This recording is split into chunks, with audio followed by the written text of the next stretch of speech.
Now, taxation has also changed wildly over the years.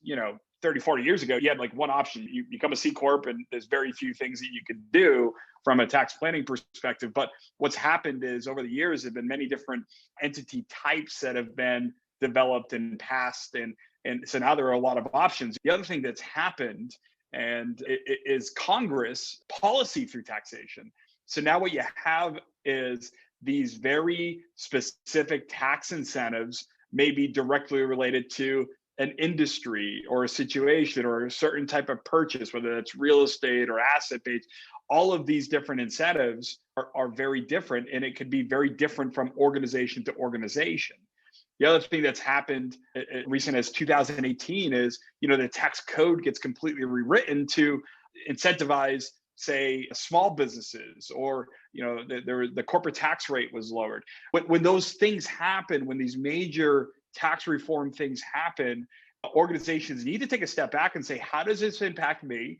And how can we go ahead and retool our tax plan to optimize the results?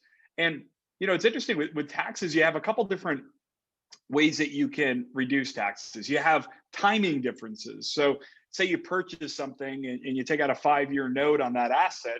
There's certain tax provisions that potentially can allow you to write off that asset all in the first year that you purchase it, right? That's a more of a vanilla tax planning exercise, but that's a timing difference. You can pull that into a current year and then defer.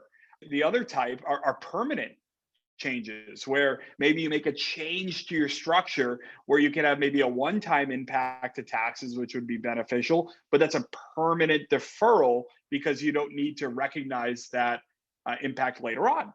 And then you have credits and deductions. So there's several segments that you and I, Com, have talked about where these specialty incentives where you can eliminate taxes dollar for dollar by simply identifying and claiming these different incentives. And often those are direct policies from Congress. For example, we touched on R&D tax credits in an earlier segment. That innovation, that's an example of direct industry, direct activity incentives pushed directly from Congress.